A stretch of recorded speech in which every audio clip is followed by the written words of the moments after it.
Assalamualaikum warahmatullahi wabarakatuh. Selamat sore Bapak Ibu semuanya. Di sore hari ini saya akan menjelaskan sedikit tentang aplikasi BOP-nya ya. Ini mau dicoba itu saya screen. Dan rencana saya ada dua materi ya. Yang pertama adalah di sisi panduan aplikasinya, kemudian nanti juga ada beberapa catatan untuk yang masalah retur ya. Oke, kita langsung aja biar nanti lebih banyak di sesi tanya jawabnya ya. Oke, Bapak Ibu semuanya, untuk aplikasi BOP-nya nanti di sini ya, silahkan cek di lamannya, namanya di https://bop.kemdikbud.go.id. Di sini pastikan Bapak Ibu sudah login di sini ya, karena untuk BOP 2022 syarat salurnya itu adalah semua data yang ada di sini ya, kemudian dilengkapi dengan data rekening, karena saat ini kita menggunakan metode salur langsung gitu ya Bapak semuanya. Nah, di sini karena kita nyangkut di pelaporan ya, pelaporan ini sedikit tambahan. Jadi instruksi pimpinan untuk tahun 2021 kemarin di aplikasi BOP ini kita sediakan fitur perencanaan dan fitur pelaporan yang mana ini diisikan oleh teman-teman satuan pendidikan atau lembaga. Nah, di tahun 2022 ini fitur untuk perencanaan itu diadakan ya, nanti akan masuk di aplikasi Arkas yang mana saat ini masih dikembangkan. Jadi untuk yang di BOP Salur nanti hanya di sisi pencaratan pelaporannya saja. Nah, ya, tapi ini kita ulas jadi sedikit. Jadi nanti kalau untuk teman-teman di lembaga, ya teman-teman di lembaga nanti masuknya adalah melalui SSO, ya SSO, loginnya sama dengan login di Dapodik, ya. Jadi pastikan nanti yang login di sini adalah pastikan dengan SSO ya. Jadi kalau yang login langsung ini hanya untuk teman-teman dinas, kalau di lembaga adalah di bagian SSO. Nah ini sedikit kita bahas di metode pelaporan yang 2021 ya, karena yang 2022 masih dikembangkan. Nah, di sini nanti ya Bapak Ibu semuanya, ini di tahun 2021 itu masih ada perencanaan dan pelaporan. Nah di sini nanti untuk teman-teman di satuan pendidikan itu bisa melakukan pengecekan terhadap data-datanya ya.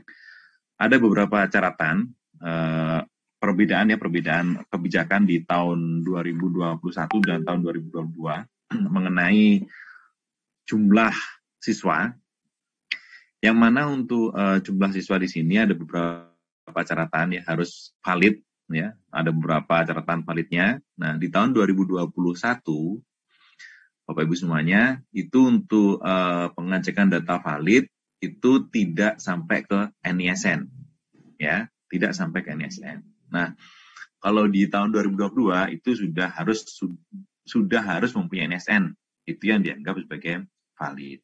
Selain itu, untuk data siswa PAUD, ya, jumlah siswa validnya di tahun 2021 dibatasi minimal ada 9. Di tahun 2022 ini untuk pembatasannya dihilangkan. Kemudian yang banyak pertanyaan kemarin di sisi teman-teman kesetaraan ya, jadi ini info aja. Di kesetaraan itu sebelumnya ada sebelumnya tidak dilakukan pembatasan usia di tahun 2021.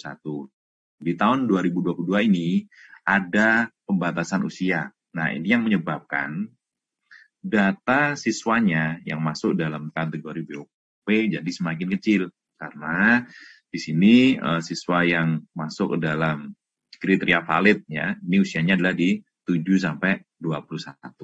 Nah, ini yang kemarin banyak pertanyaan dari teman-teman di lapangan ya, Pak, ini kenapa di tahun 2021 lembaga kita mendapatkan sekian anak yang valid, sekarang kok jadi sedikit banget ya, bisa separuh dan sepertiga. Nah itu ya salah satu jawabannya itu. Kemudian setelah itu juga di tahun 2022 itu untuk teman-teman lembaga diwajibkan ada SK izin operasional atau SK izin pendirian.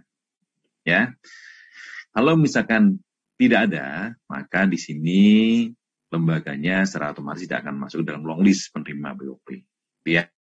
Nah, kemarin juga ada pertanyaan juga, ada salah satu lembaga itu konfirmasi ke teman-teman pusat, kemudian juga melampirkan data izin operasionalnya, namun ketika kita cross-check datanya, di data cut-off tersebut, izin operasionalnya masih belum masuk. Nah, ini sebagai catatan bagi kita semua ya, untuk proses pengiriman datanya, itu jangan di akhir, ya, jangan menggunakan sistem SKS di sini ya.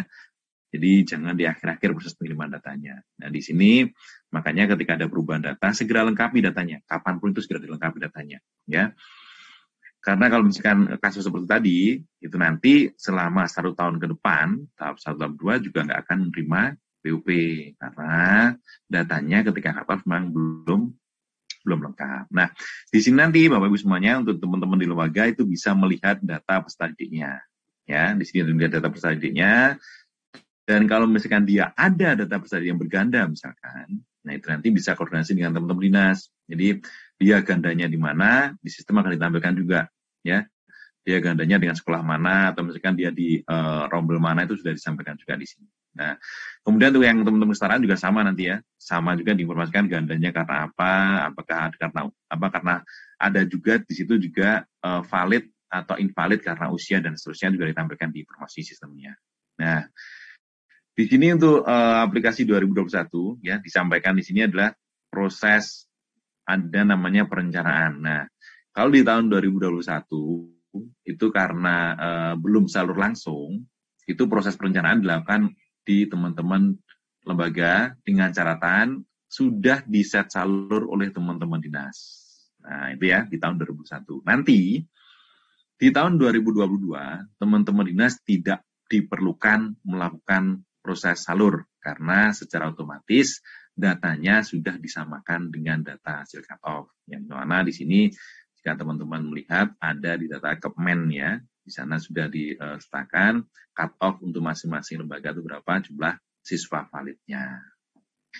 Oke, nah ini untuk perencanaan ya di tahun sebelumnya ada perencanaan, ada pelaporan. Nah, cuma nanti Bapak Ibu semuanya di tahun 2022 ini akan ditiadakan ya perencanaannya, jadi nanti hanya ada di sisi pelaporannya saja, yang mana di sini pelaporannya adalah menjadi syarat salur untuk di tahap kedua. Nah ini untuk proses pelaporannya juga masih disempurnakan oleh teman-teman teknis ya, harapannya mungkin dalam 1 minggu ke depan itu sudah bisa keluar, jadi teman-teman dari lembaga bisa mengentrikan pelaporannya. Nah kemudian tadi ada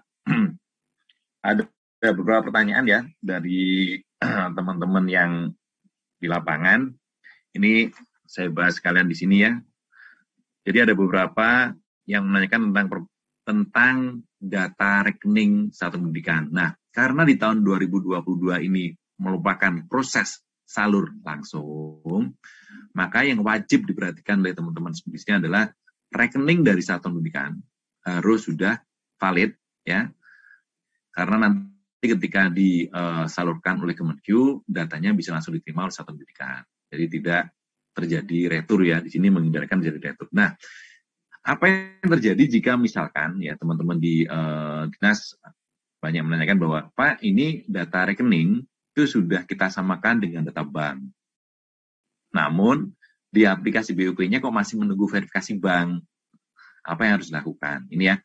Jadi di sini Bapak Ibu semuanya, untuk data rekening ya, untuk data rekening perbaikannya adalah 2 sisi ya, 2 sisi. Terkecuali untuk teman-teman yang banknya sudah kerjasama dengan Kemdikbud ya, sudah host to host, itu mungkin bisa langsung. Jadi perbaikan yang dilakukan pertama adalah dari teman-teman dinas silahkan koreksi data rekeningnya sesuaikan dengan data rekening ada di bank. Nah, setelah itu nanti koordinasi dengan teman-teman di bank. Ya, koordinasi dengan teman-teman di bank, pastikan banknya juga sudah mengupdate data rekeningnya lewat laman Bos Salur ya, lewat laman Bos Salur. Jadi di sana nanti teman-teman bank bisa melakukan koreksi atau mengupdate datanya, bisa dengan upload dan seterusnya dari teman-teman bank. Dan di sini ada banknya adalah bank pusat ya, jadi kalau BPD pusatnya yang melakukan pengecekan data ke bos salur. Karena kalau misalkan nanti perbaikan hanya dilakukan oleh dinas di BOP salur, kemudian kemudian banknya belum memperbaiki datanya di laman bos salur, maka ketika diproses verifikasi nanti akan gagal proses verifikasinya. Maka di sini melibatkan dua belah pihak ya, jadi dinas koordinasi dengan bank, pastikan nanti datanya sudah diperbaiki juga di laman bos salur. Jadi sehingga ketika nanti dilakukan proses verifikasi secara otomatis di belakang, datanya sudah terverifikasi. Dan satu lagi catatan Bapak Ibu semuanya, untuk rekening ya, di sini terutama di nama rekening itu sesuai dengan Persesjen ya. Formatnya adalah NPSN spasi nama lembaga. Jadi catatan ya, NPSN spasi nama lembaga. Nah, jika nama lembaganya terlalu panjang, nanti silahkan disingkat. Satu lagi catatannya, jika ada tanda baca di sana, silahkan dihilangkan. Nah, karena kemarin beberapa catatan teman-teman di lapangan ada yang nama rekeningnya ada tanda bacanya, itu proses verifikasinya alot ya, lama banget, jadi nggak terverifikasi, jadi silakan nanti dihilangkan tanda bacanya ya. Jadi nanti ketika proses verifikasi juga lebih gampang untuk prosesnya. Kemudian ada banyak pertanyaan juga mengenai jumlah salurnya. Nah, ini jumlah salur yang diterima teman-teman lembaga itu berbeda dengan nominal yang ada di Kemen. Nah, ini banyak yang menanyakan hal seperti ini. Ini dikarenakan data salur ya yang dikirimkan oleh teman-teman Kemenq itu berdasarkan oleh pagu atau kemampuan bayar yang ada di masing-masing daerah. Nah, di sini prosesnya adalah melalui pagu yang ada di Perpres ya di sana. Jadi untuk proses salurnya itu disesuaikan dengan pagunya. Jadi ketika nanti pagunya kurang ya dari Kemen, maka bisa jadi yang disalurkan nggak sampai 5%. Nah, kalau pagunya lebih besar, bisa jadi yang disalurkan lebih dari 50%. Ini yang jadi pertanyaan ya. Pak, ini kalau saya cross check dengan unit cost-nya kok nggak sesuai ya? Ini unit cost-nya apakah naik atau bagaimana? Nah, ini ya jawabannya di situ. Jadi untuk proses salurnya saat ini itu kita menggunakan Perpres yang mana di sana pagunya ya disesuaikan dengan nilai pagu yang ada di teman-teman daerah. Jadi untuk yang tahap 2 nanti yang disalurkan adalah sisanya. Jadi misalkan tahap 1 di lembaga nerimanya 60% dari total pagunya dalam 1 tahun. Maka nanti di tahap 2 dia akan menerima 40%. Nah, 60% dan 40% ya, ini ikuti dari data Kemen ya Bapak Ibu semuanya ya. Jadi datanya kita ikuti data Kemen, cuma yang disalurkan itu disesuaikan dengan nilai pagu yang ada di daerah masing-masing. Kemudian untuk Bapak Ibu semuanya, itu di aplikasi BOP saat ini karena sudah mulai salur ya, itu teman-teman juga bisa melihat di menu dashboard salurnya ya, teman-teman dinas bisa melihat di menu dashboard salurnya, di sana bisa melihat sekolah-sekolah atau lembaga yang sudah salur mana saja, kemudian yang retur mana saja. Nah, di sini banyak pertanyaan tentang mengenai bagaimana cara proses retur. Nah, ini saya sampaikan sekalian ya, nanti pertanyaan di belakang. Ini saya pindah dulu slide-nya, mohon maaf. Jadi alur perbaikan untuk proses retur ya, Bapak Ibu semuanya. Jadi mohon izin share screen. Nah, ini Bapak Ibu. Jadi untuk proses retur nanti yang harus dilakukan pertama kali apa di sini ya, ini Bapak Ibu semuanya. Yang harus dilakukan adalah teman-teman lembaga satuan pendidikan itu harus melakukan perbaikan terhadap rekeningnya dulu ya. Jadi pertama kali dilakukan adalah perbaikan rekening dari satuan pendidikan. Nah, setelah dilakukan perbaikan oleh satuan pendidikan, teman-teman harus koreksi terhadap datanya. Nah, di poin 1 ini biasanya teman-teman dari lembaga salah atau kurang memappingkan banknya. Nah, itu nanti harus dikoreksi teman-teman dinas ya. Pastikan datanya sudah lengkap ya. Jadi ini wajib ya. Jadi perbaikan data pertama harus melalui dari teman-teman sekolah dulu. Jadi nggak bisa langsung ke teman dinas. Jadi harus melalui teman sekolah, kemudian lanjut ke dinas. Setelah dikoreksi oleh teman-teman dinas, nanti baru ada proses verifikasi secara back end yang dilakukan oleh bank, ya, yang dilakukan oleh bank. Jadi untuk melakukan pengecekan apakah data rekening yang dimasukkan sudah sesuai dengan data yang ada di bank. Nah, ketika datanya sudah valid, maka langkah selanjutnya adalah teman-teman dinas melakukan konfirmasi terhadap rekening tersebut. Nah, setelah melakukan konfirmasi, maka data rekening tersebut itu akan masuk ke proses KPPN. Yang mana untuk proses retur ini itu tidak menunggu gelombang 2, ya, tahap 1 gelombang 2 tidak, tapi proses retur ini selama datanya sudah diperbaiki dan siap, maka bisa segera diproses oleh teman-teman di KPPN.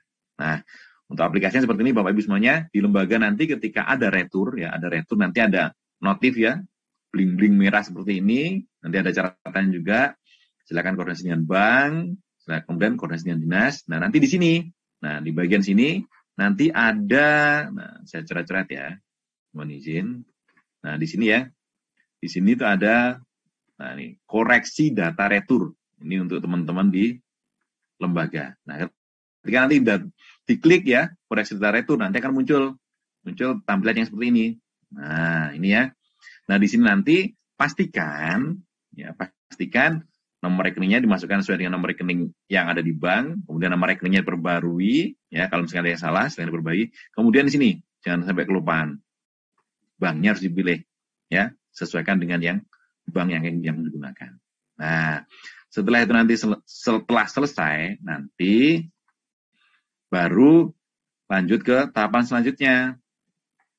Ya, di sini nanti untuk teman-teman dinas, nah di sini teman-teman dinas, ini adalah nanti di dashboard utamanya, ketika ada retur, akan ada informasi berapa sih lembaga yang mengalami retur, nah, akan muncul nih. Kalau tidak ada, maka informasi ini juga tidak akan muncul, ya. Jadi kalau tidak ada, informasi ini juga tidak akan muncul. Tapi kalau misalkan ada lembaga yang retur, maka secara otomatis sistem akan menampilkan, oh ini loh, di tempatmu ada sekian lembaga yang mengalami retur. Nah, untuk lebih detailnya, silakan klik di sini, ini ada ya. Nah, ini ada ya. Silakan klik di sini untuk melihat detail returnya. Nah, nanti kalau kita lihat detail returnya, ya, teman-teman bisa melihat di sini, ya. Total sekolah retur adalah sekian. Nah, ini kan.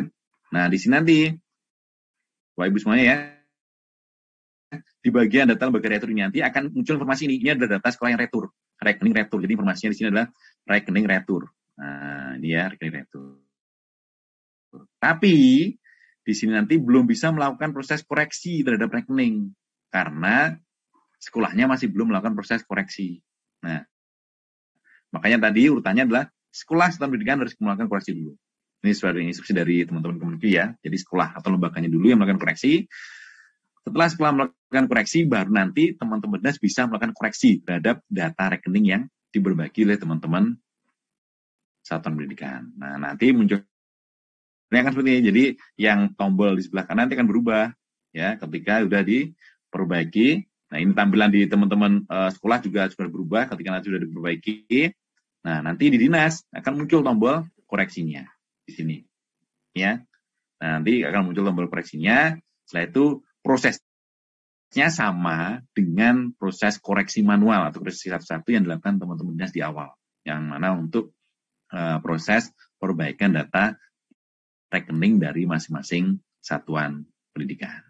Nah, itu Bapak Ibu semuanya. Jadi untuk proses returnya itu pertama dari teman-teman satuan pendidikan melakukan perbaikan, kemudian dikoreksi oleh teman-teman dinas, ini tampilannya sama, ya. Setelah itu nanti menunggu konfirmasi dari bank, setelah valid silahkan dikonfirmasi oleh teman-teman dinas. Nah, setelah itu nanti tinggal menunggu pengambilan data dari KPPN, ya. Setelah datanya diambil oleh teman-teman KPPN, nanti akan diproses penyaluran di tahap satunya ya, tidak menunggu gelombang kalau untuk salur. Jadi salur langsung, nanti ketika prosesnya sudah selesai, sudah terverifikasi, maka akan dilanjutkan ke teman KPN untuk dilanjutkan proses salur dananya. Oke. Terima kasih, mungkin itu yang bisa saya sampaikan. Ini kita perbanyak aja di sesi tanya jawab karena mohon maaf sekali banyak banget yang menanyakan ke saya tapi belum semuanya kebaca ya. Mungkin kita bisa sharing di sini. Dari saya kurang lebihnya mohon maaf. Bila taufiq wal hidayah. Assalamualaikum warahmatullahi wabarakatuh. Saya kembalikan ke Terima kasih Mas Ciptian. Waktu kita masih banyak untuk pertanyaan yang akan